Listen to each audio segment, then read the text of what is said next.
We've looked through the best player at every position, and the best players from every team. And thanks to a popular suggestion, now we're looking at and ranking the best 6-man from every NBA team. The list starts out a little slow, but it definitely picks up, so let's get started with number 30, the Grizzlies with Shelvin Mack. I mean, he's okay. 29, the Pistons with Langston Galloway. When Galloway's the best player off your bench, it's no wonder why Detroit isn't any better than they are. 28, the Mavs with Dorian Finney-Smith. Not too much to say about him right now. He's not a terrific player, but he's a great role player with a high basketball IQ. 27, the 76ers with Mike Muscala. Philly's all over the place this season. To start the year, they were looking good with JJ Redick as their 6-man, but after Markelle Fultz went down again, and the Jimmy Butler trade, it's caused their 6-man to be their backup power forward in Muscala. He's a stretch 4 that plays his part, but this Philly team is starting to look not nearly as good as they did to start the year. Number 26, the Bucks with Ersan Ilyasova. The Bucks don't have a true 6-man on their team, but playing the best off the bench is Ilyasova. And he's not having his best year, but when the playoffs come around, it really makes sense to have him on their team. Being that he's a stretch 4 that can shoot, he can be mixed into some lineups with Giannis. 25, the Knicks with Damian Dotson. Kevin Knox was going to be in this spot, but it looks like he's going to be their starter going forward. So we gave it to Dotson, who's a solid player, who's got a solid game, but is still a role player. 24, the Hawks with Kevin Huerter. Huerter's a great shooter that can stretch the floor, and that's exactly what he does as a 6-man. I'd compare him to a guy like Marco Bellinelli, that I don't think is going to be an amazing player, but a team will always want him for his shooting ability off the bench. 23, the Blazers with Evan Turner. Portland's been sitting Lillard and McCollum more this year than ever before, which means that Turner's been the guy to run the offense when they're out. And he's held it down, but I can't say he's done a standout job or anything. 22, the Suns with Kelly Oubre. Oubre's been the Suns' 6-man since the Trevor Ariza trade, over a guy like Josh Jackson who's underperformed to this point. But seriously, he's been decent, but still hasn't shown too many signs that he'll ever be a breakout star. 21, the Bulls with Ryan Arcidiacono?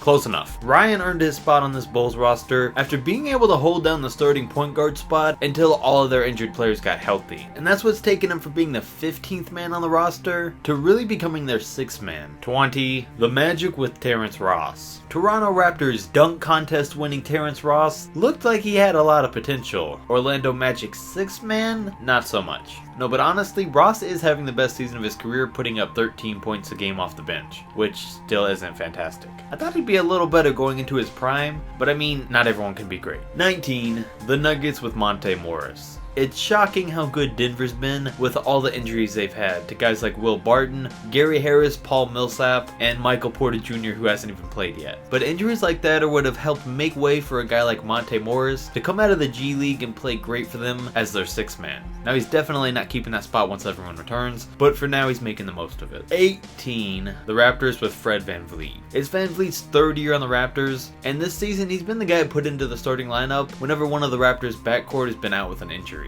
And when everyone's healthy, who does a great job of running the offense and getting everyone involved. 17, the Lakers with Josh Hart. Josh Hart's the kind of guy any team would want on the roster. The downsides to his game are the fact that he's undersized, and his offense can be a little reckless. But his positives are the fact that he always has the most energy on the court, will get you all those hustle plays, and has great defense for a guard. Number 16, the Spurs with Patty Mills. Mills has been a great 6-man for San Antonio for a while now, and he wasn't made the starter after DeJounte Murray went out with an injury because he's been so good in that role, and helping the second unit in the regular season and the playoffs. 15, the Hornets with Tony Parker. Now this spot could really be shared with a guy like Malik Monk, because the Hornets don't really have one consistent 6-man, and it varies depending on the situation, but I gave it to Tony because he's really the leader of the Hornets bench. 14, the Wizards with Markieff Morris. This spot could really go to Morris or Jeff Green, but just since Green's been starting recently because of injuries, we'll give it to Markieff, who I feel is underrated. And if Washington ever finally does blow their team up, they can get a decent amount out of trading him to a playoff team, because he's a great stretch 4 who has the ability to go off on any given night. 13, the Jazz with Jay Crowder. Derek Favors has been Utah's starting power forward for the season, even though he isn't playing as good as Crowder. But Jay's been the guy to bring the energy off the bench and help stretch the floor, which they definitely need. Because when their starters are on the floor, neither Favors or Gobert can shoot. and that's rare out of a starting front court in the league today. Number 12, the Celtics with Gordon Hayward. It looks like this is going to be Hayward's permanent role going forward, as the most expensive sixth man in NBA history. And now they got himself and Jaylen Brown coming off the bench. But Hayward gets the edge as their sixth man because even though Brown's a better two-way player, Hayward's a much better shooter and for his ability to have a big game on any given night. Number 11, the Heat with Dwayne Wade. It looks like we may be looking at a future All-Star. And no, he doesn't deserve it for how well he's played this season, but he's earned the respect from fans for his career. As a sixth man though, it's been working out pretty good. With the depth Miami's backcourt has this season, there's definitely no room for him as a starter, but he's been great at leading their bench. And I would have liked to see him be more of a facilitator to get other guys going, but I guess he's still putting up 14 a game and is able to get them points whenever they need it, so it all works out. Number 10, the Cavs with Jordan Clarkson.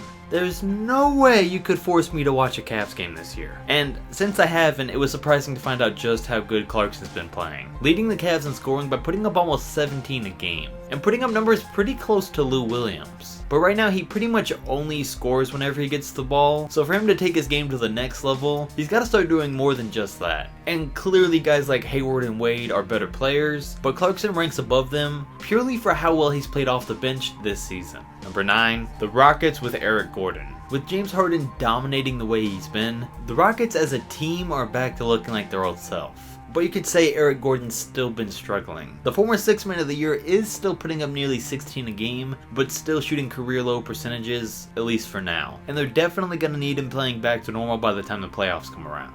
Number 8, the Warriors with Andre Iguodala. With everything that's gone on with the Warriors, with them having Kevin Durant and signing DeMarcus Cousins, people have somewhat forgotten about Iguodala. But he's still got the ability to play at a high level. Now the stat sheet would tell you otherwise with him only averaging 5, 3, and 3, but what he does has never shown up on the stat sheet.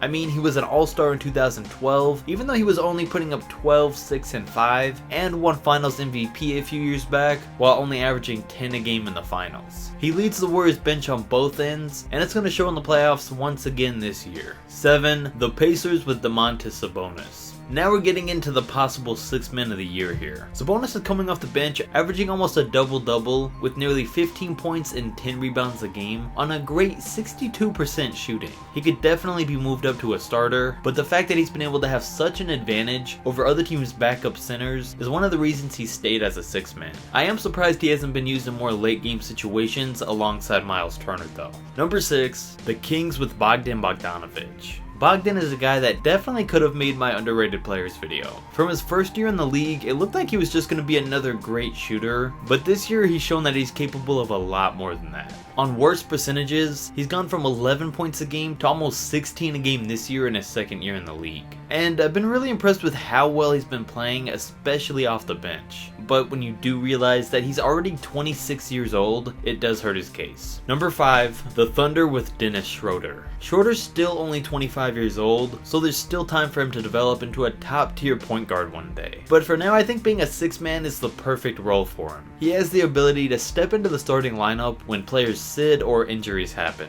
And then when he comes off the bench, he can lead the second unit and still get you 15 a night. Number 4, the Clippers with Montrezl Harrell and Lou Williams. The Clippers have two of the best bench players in the league on the same team, which doesn't happen too often. And I can't choose who to give the spot to, so we got co-best six men for this one. Pause for a minute. Can somebody please tell me why it's necessary to put an L on the end of this man's name? I mean, you can just stick any random letter in any name and say it's silent. It doesn't make any sense. Alright, but back to the point. Montrezl has come out of nowhere and put up 15, 6, and 1.5 blocks a game off the bench on 62% shooting this year. And Williams has been as good as always, putting up 18 points and 5 assists. And this kind of help is what's helped the Clippers be as good as they are. Number 3, the Nets with Spencer Dinwiddie. Whether you're one of the two Nets fans or not, you gotta love what Spencer Dinwiddie's been doing this year. He's basically been playing just as good as D'Angelo Russell while coming off the bench, with him putting up 17 points and 5 assists a game. And he's even been playing at the end of close games instead of Russell. It may be good to keep both guys, but I definitely think it'd be best for Brooklyn to see how much they could get for either one of these guys, because I'm sure that either one of them would play much better as the main point guard on the team. Number 2, the Pelicans with Julius Randle. Now it's not too often that teams have a center as their sixth man, but Julius Randle's one of the guys that's made it work. He's still only 24 and is putting up 19 and 9 off the bench on great shooting numbers. Randall is undersized, but he's explosive, a great defender, and has developed his post game and shot a ton since his rookie year. And if he keeps developing at the pace he has, he can definitely become a star one day. I mean, he's already outplayed Nikola Mirotic for the season, and in the case that Anthony Davis does get traded, at least they won't be left without a quality center. And finally, number 1, Derrick Rose. Rose is without a doubt the best 6-man in the league today, and has got to be the frontrunner for the 6-man of the year award, by putting up 19 and 5 on 48% shooting and 46% from 3. If he continues to stay healthy this year, I'm sure that he's going to get a huge contract, and there are a few teams he could start for, but he may be better suited to just stay as a 6-man. It's never been a question of if he still had skill, it was always if he could stay healthy or not. So hopefully for him, things can stay that way for the rest of his career. And there you have it. The gap in between how good these last 5 guys have been is extremely close. But that's the list we came up with. Now if you have a different opinion on them or anyone else on the list, definitely comment down below and let me know. And comment any ideas you might want to see in a future video. Thanks for watching, don't forget to like, subscribe, and I'll catch you next video.